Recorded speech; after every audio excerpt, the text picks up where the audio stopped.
আসসালামু আলাইকুম। এখন শুনবেন সংবাদ শিরোনাম।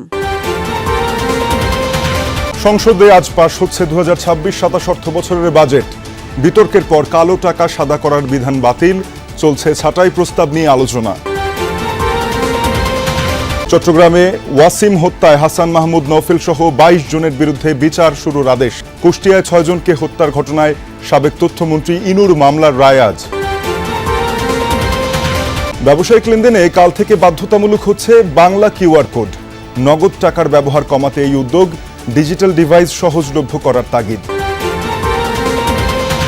রাজধানীর আরও 4টি পয়েন্টে এআই ট্রাফিক সিগন্যাল চালু। উদ্বোধন করে ডিএমপি কমিশনার জানালেন, পুলিশের একার পক্ষে অটোরিকশা নিয়ন্ত্রণ কঠিন। ইউটার্নগুলোর সঠিক ব্যবহার এবং অপ্রয়োজনীয় ক্রসিং বন্ধ করে ডাইভারশন দেওয়ার ফলে গাড়ির জটলা তৈরি হওয়ার প্রবণতা অনেকটাই কমে এসেছে। আসসালামু আলাইকুম। এতক্ষণ শুনছিলেন সংবাদ শিরোনাম, এখন শুনবেন বিস্তারিত।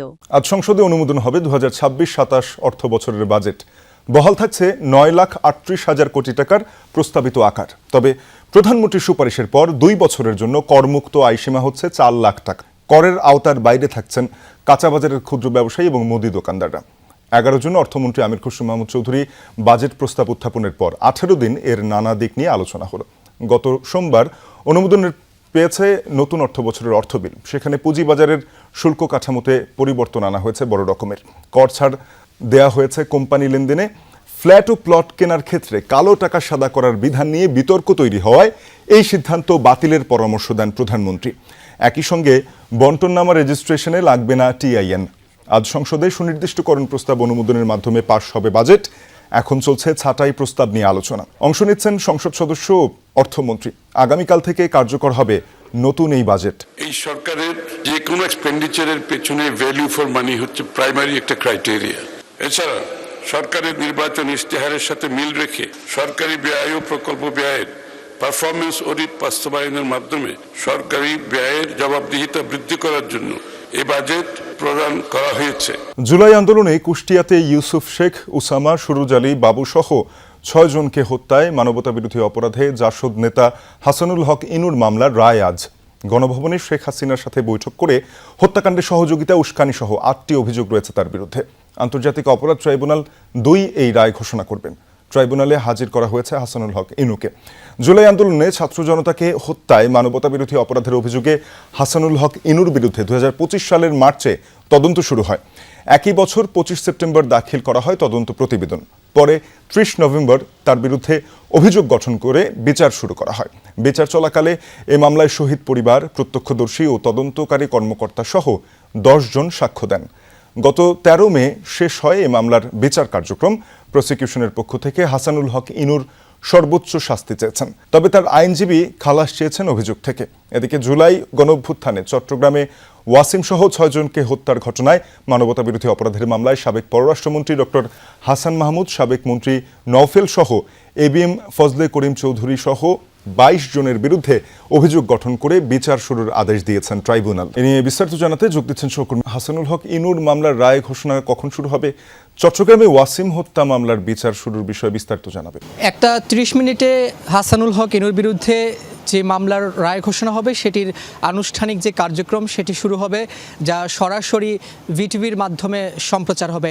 এখানে জাসদ নেতা হাসানুল হক ইনুর বিরুদ্ধে মূলত কুষ্টিয়াতে 6 জনকে হত্যাসহ মানবতা বিরোধী অপরাধের অভিযোগ আনা হয়েছে। সেখানে তার বিরুদ্ধে সুনির্দিষ্ট 8টি অভিযোগ আনা হয়েছে। সেখানে বলা হয়েছে যে তার প্রত্যক্ষ নির্দেশনায়, সহযোগিতায়, উস্কানিতে কুষ্টিয়াতে 6 জনকে হত্যা করা হয়। পাশাপাশি গণভবনে শেখ হাসিনার সঙ্গে বৈঠক করে 14 দলীয় যে মিটিং হয়েছিল সেখানে তিনি এই হত্যাকাণ্ড সংগঠিত করার জন্য তিনি সেখানে উস্কানি দিয়েছেন, সহযোগিতা করেছেন, এই অভিযোগ আনা হয়েছে। পাশাপাশি তিনি রাজধানীর বাড়িধারা, গুলশান সহ একাধিক এলাকায় হত্যার যে নির্দেশনা রয়েছে ছাত্র জনতাকে, সেই হত্যার অভিযোগ তার বিরুদ্ধে রয়েছে। অর্থাৎ মোট 8টি অভিযোগে মূলত তার বিরুদ্ধে বিচার শুরু হয় গত বছরের 30 নভেম্বর। এরপর এখানে তার বিরুদ্ধে অর্থাৎ এখানে হাসানুল হক ইনুর বিরুদ্ধে 10 জন সাক্ষ্য দিয়েছেন এবং তার পক্ষে সাফাই সাক্ষী হিসেবে আরও 2 জন সাক্ষ্য দিয়েছেন। তবে প্রসিকিউশন বলছেন নানা তথ্য প্রমাণ তারা উপস্থাপন করেছেন, পাশাপাশি শেখ হাসিনার সঙ্গে যে তার কথোপকথন সেটি তারা উপস্থাপন করেছেন। এছাড়া ভিডিও ফুটেজ আন্দোলন চলাকালীন সময়ে শহীদদের যে পরিচয়, শহীদদের যে আহত বা হত্যা করার যেই নির্মম বর্ণনা চিত্র সেটি তারা ট্রাইব্যুনালে উপস্থাপন করেছেন। সব মিলিয়ে প্রসিকিউশন বলছে আজকে এই রায়ের মাধ্যমে তাদের যেই দাবি অর্থাৎ এই মামলাটি তারা প্রমাণ করতে সক্ষম হয়েছেন। পাশাপাশি চট্টগ্রামে ওয়াসিম সহ 6 হত্যা, এখানে হাসান মাহমুদ সহ 22 জনের বিরুদ্ধে আজকে আনুষ্ঠানিকভাবে বিচার শুরু হয়েছে। রাজধানীর আরও 4টি পয়েন্টে এআই ট্রাফিক সিগন্যাল চালু করেছে ঢাকা মহানগর পুলিশ ডিএমপি।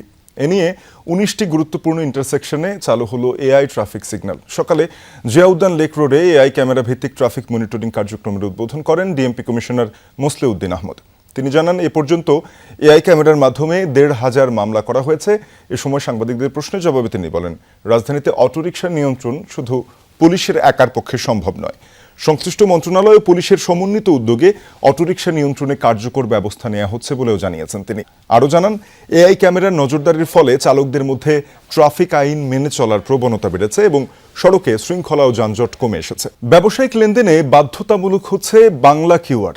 বুধবার থেকে বাংলা কিউআর ছাড়া অন্য কোনো কোড দোকান বা প্রতিষ্ঠানে রাখা যাবে না। নগদ টাকার ব্যবহার কমাতেই এই উদ্যোগ নিয়েছে বাংলাদেশ ব্যাংক।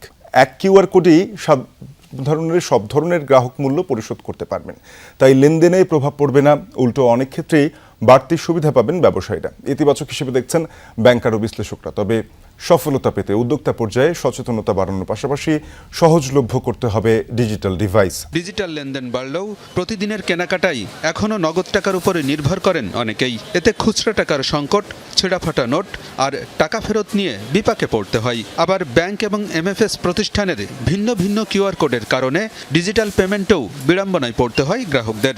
এসব সমস্যার সমাধানে বাংলা কিউআর কোড চালু করেছে বাংলাদেশ ব্যাংক। বুধবার থেকে এর ব্যবহার বাধ্যতামূলক করা হচ্ছে ব্যবসায়ী পর্যায়ে। এর ফলে এক কিউআর কোড ব্যবহার করেই মুহূর্তেই পণ্যের মূল্য পরিশোধ করতে পারবেন গ্রাহকরা। নগদ টাকা বের করার ঝামেলা থাকবে না, দরকার হবে না খুচরা খোঁজারও। বিভিন্ন পেমেন্ট মেথডস থাকে ফোনের মধ্যে, বলেন যেরকমই বলেন না কেন, তো ওইটা একটা QR code, single QR code থাকলে তাহলে ও যেখানেই ফান্ডস থাকবে সেখান থেকেই দিতে পারছে। একটা কিউআর কোড থাকলে ধরেন সব জায়গায় অ্যাক্সেসিবিলিটি ইজি হবে, মানুষের জন্য অনেকটা ফ্রিডম পাওয়া যাবে। আগে ইন্ডিভিজুয়ালি কিউআর ছিল, এখন হচ্ছে একটা কিউআর দিয়ে হচ্ছে গিয়ে আমাদের গ্রাহকরা হচ্ছে গিয়ে মোবাইল ব্যাংকিং অ্যাপের মাধ্যমে গিয়ে কিউআর স্ক্যান করে খুব দ্রুত গতিতে হচ্ছে গিয়ে পেমেন্টটা করতে পারছে। এতে হচ্ছে কি গ্রাহকদের হচ্ছে গিয়ে সময়টা সাশ্রয় হচ্ছে। বাংলা কিউআর একটি সমন্বিত পেমেন্ট ব্যবস্থা।